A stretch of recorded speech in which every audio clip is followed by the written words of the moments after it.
Bonjour à tous, merci de préférer BB24. Voici les grandes lignes de cette édition.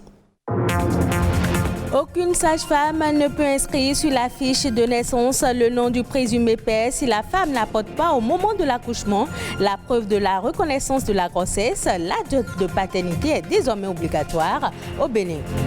La mer est l'étendue d'eau salée qui occupe la plus grande partie de la surface terrestre. Elle comprend les océans et recouvre 70% de la surface de la planète. C'est aussi une ressource économique incroyable. Le cinéma, encore appelé le 7e art, est une grosse filière pourvoyeuse de devises et d'emplois. Au Bénin, les acteurs du domaine s'évertuent à redonner au cinéma ses lettres de noblesse. Une actrice du cinéma nous éclaire.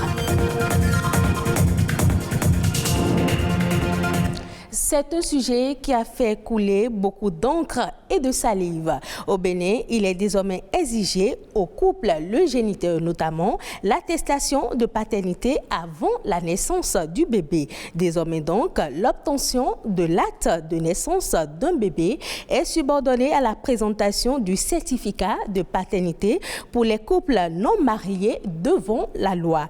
Quel problème vient résoudre une telle réforme? Ne serait-il pas sujet à des problèmes de société? Réponse dans ce reportage de Rodrigue Babakito.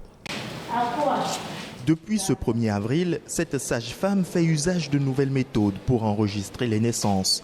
Zouleyat doit désormais se servir de nouvelles fiches et les consignes reçues sont très fermes. Les nouvelles fiches ont de numéros de déclaration qui se fait en ligne. Et tant que le monsieur ne reconnaît pas qu'il est l'auteur de la grossesse, nous ne pouvions pas ajouter son nom. Elle ne remplira donc pas la partie concernant le père de l'enfant si la mère n'apporte pas cet acte qui dit qui est le père de l'enfant, l'acte de reconnaissance de paternité, une pièce obligatoire pour les couples non mariés devant la loi. Cette obligation, déjà prise en compte par un code datant de 2015, est aujourd'hui plus clarifiée par une autre loi du 6 janvier 2021 portant dispositions spéciales de simplification et de gestion dématérialisée de l'enregistrement des faits d'état civil. Dans la législation béninoise, cette pratique elle a cours depuis quelques années déjà. On va se référer à la loi portant Code de l'enfant en République du Bénin. Et relativement à cela, il était depuis son avènement remis aux femmes enceintes la fiche de déclaration de paternité. Aujourd'hui, cette donne reste d'actualité, à part le fait qu'il est demandé à l'homme, après avoir rempli la fiche de reconnaissance de paternité, de se rendre dans un état civil pour poursuivre les démarches. Pour le législateur, un tel acte va faciliter l'enregistrement de chaque enfant au registre national des personnes physiques, une mesure approuvée par cette responsable de la mairie de Cotonou. Vous voyez les actes de naissance qui circulent dans les temps anciens, souvent, ils ne sont pas enregistrés dans le registre de l'état civil. Et ce sont les agents indélicats qui le font souvent. Et il y a beaucoup de Béninois, de citoyens béninois qui ne sont pas enregistrés, qui n'ont pas date de naissance. Du coup, avec cette reconnaissance de paternité, l'enfant qui naît a d'office son acte de naissance. Et beaucoup de problèmes, comme je l'ai dit, seront réglés. La prise de l'acte de paternité est subordonnée à la présentation du certificat d'identification personnelle.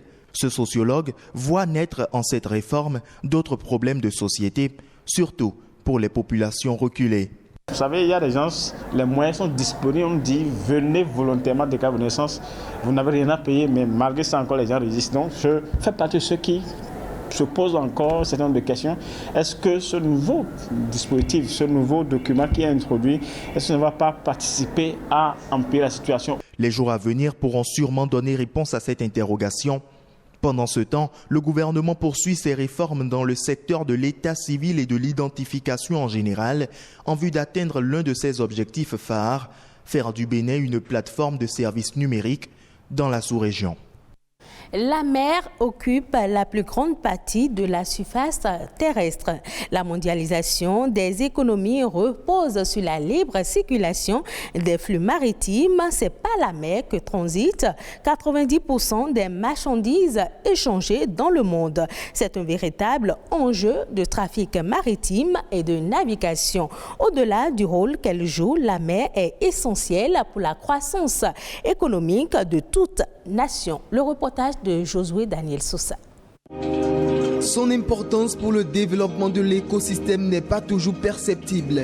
La mer joue un rôle important dans la croissance économique de toute nation. Elle couvre une grande partie de la surface du globe. Notre survie sur Terre en dépend. En matière de biodiversité, il y a plus d'espèces au niveau des mers que dans les océans, parce que c'est interne au continent. Maintenant, la mer constitue la zone d'échange de tampons, d'évaporation pour pouvoir reprendre la formation des nuages pour la pluie. Et c'est dans la mer aussi que vous avez les métabolismes, parce que fournit beaucoup de CO2 dans l'atmosphère, ça passe aussi par la mer. Il y a aussi la quantité de sel que nous avons au niveau de la mer qui est très utile. Vous allez voir qu'à des moments donnés, un conseil urgence de consommer ce type de sel-là. Les avantages sont vraiment énormes. Des avantages qui ne cessent d'accroître au fil des jours, notamment dans le secteur des transports maritimes. Environ 80% des marchandises du commerce mondial transitent par la mer. Elle devient ainsi le premier mode de transport avec plus de 9 milliards de tonnes de cargaison chaque année.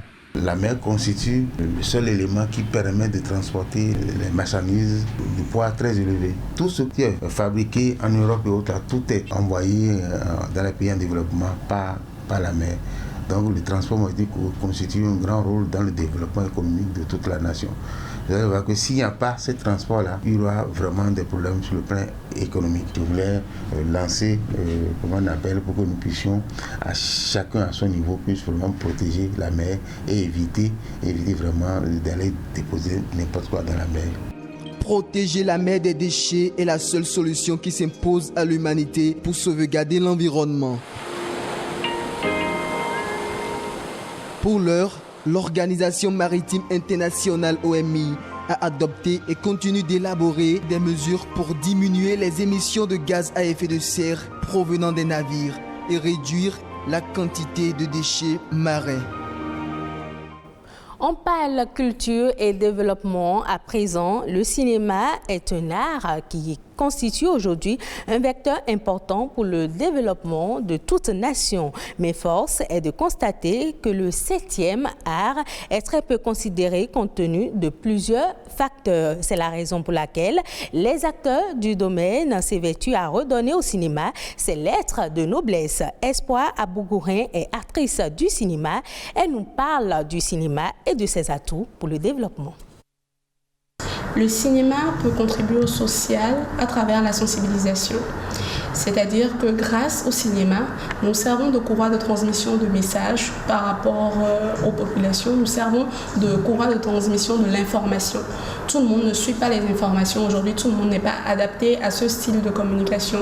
Beaucoup parfois s'ennuient parce que je vois quelqu'un en train de présenter. Donc, le moyen que le cinéma a trouvé pour sensibiliser, c'est au moyen de l'art. C'est-à-dire qu'on se dit, je vais suivre un film, ça va être intéressant et tout. Et nous profitons de ce moment de distraction pour faire passer un message fort, poignant, une information. Nous avons la possibilité aujourd'hui de révolutionner le 7e art à travers notre identité, notre culture. Et c'est heureux et louable de savoir que beaucoup commencent à comprendre. Donc je peux dire que oui, si on compare avec comment on a commencé et où nous en sommes actuellement, on peut dire que oui, déjà on fait du cinéma. Je pense qu'il faut y aller parce que tout est dans le rêve et tout est dans la concrétisation de ce rêve. Si vous vous mettez à pied d'œuvre, vous actionnez la machine et que vous persévérez, vous allez y arriver et même que vous finirez par être nourri par cet art, par en vivre, ça deviendra un métier pour vous. Le jeune a tout intérêt à se lancer dans ce métier pour la simple raison que plus vite il commence, mieux c'est. Et plus il est jeune, plus il apprend et plus il s'impose. Alors oui, il faut se lancer dans le cinéma parce que par là on apprend beaucoup, par là on développe ses sens, par là on s'éveille et par là aussi on se découvre plusieurs facettes de personnalité. On améliore sa façon d'être et on apprend à être surtout humble et à travailler en équipe. Les Récréatrales, grand festival d'Afrique de l'Ouest, s'exportent à Nantes jusqu'à ce 2 juillet dans le cadre de la saison Africa 2020, un événement qui vise à diffuser cet art africain encore très peu présenté en France. Reportage. Dans une ville pauvre de Kinshasa, des habitants rêvent pour faire passer l'ennui. Que ta volonté soit kin, une pièce mise en scène par Aristide Tarnagda. L'artiste burkinabé a exporté son spectacle de Ouagadougou à Nantes pour le festival des Récréatrales. À ses yeux, le théâtre africain doit se mondialiser. Nos voix ont été longtemps tues. Il est important que les voix des Afriques soient entendues. Il est important que nous participons à la perspective d'un monde plus humanisé. Dans sa pièce, il dépeint une ville où la vie est dure mais pleine de rebondissements. C'est comme ça qu'on invente la lumière. À sa sortie, le public nantais est conquis. Moi, je suis vraiment enchantée, je suis encore un petit peu dans l'ambiance de la pièce. Il nous apporte vraiment l'Afrique ici. Pour un retour dans un grand théâtre après le confinement, c'était une belle réussite, une belle découverte. Nous devons Autre œuvre au programme, Traces, discours aux nations africaines.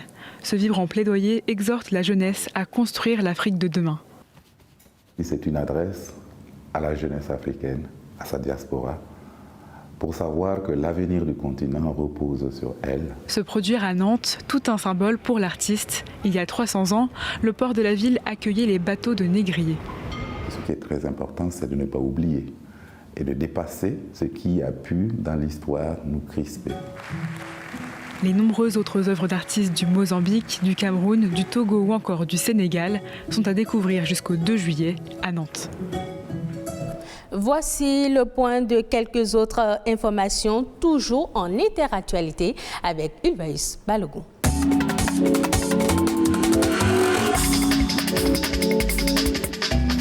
Il se tient depuis ce mercredi à Paris le Forum Génération Égalité, une conférence de l'Organisation des Nations Unies sur l'égalité des sexes. L'événement est censé permettre le lancement des actions concrètes en faveur de l'éducation des filles ou encore de la lutte contre les violences sexuelles. Dans un contexte d'augmentation des inégalités accentué par la pandémie de Covid-19 et le recul des droits des femmes à l'échelle mondiale, cette réunion doit déboucher sur un plan mondial d'accélération vers l'égalité autour de plusieurs thématiques comme les violences envers les femmes, le droit à disposer de son corps, l'éducation des filles ou encore l'égalité économique. Au bout de 3 jours de rassemblement, il sera dévoilé un catalogue des engagements concrets, législatifs et surtout financiers pris par les participants. C'est officiel, la Chine est définitivement débarrassée du paludisme, a annoncé mercredi 30 juin l'Organisation mondiale de la santé. Le pays qui recensait 30 millions de cas par an dans les années 1940 n'a pas signalé un seul cas indigène au cours des 4 dernières années. Ce succès durement gagné est le fruit de plusieurs décennies d'actions ciblées et durables, a expliqué le directeur général de l'OMS. Après 4 ans sans contamination locale et après 70 ans de lutte contre cette épidémie, la Chine rejoint ici les pays qui montrent qu'un futur sans paludisme est possible.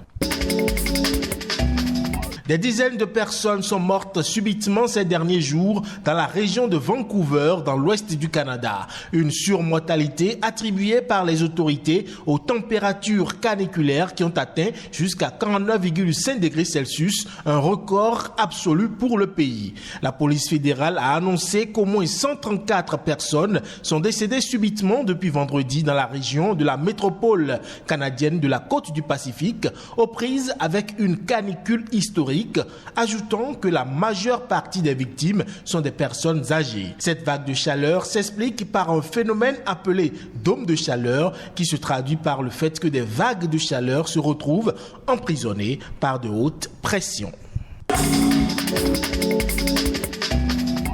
Ce sera tout pour cette édition. Merci de l'avoir suivi. Retrouvez ce journal sur le site de l'ORTB, www.ortb.bj.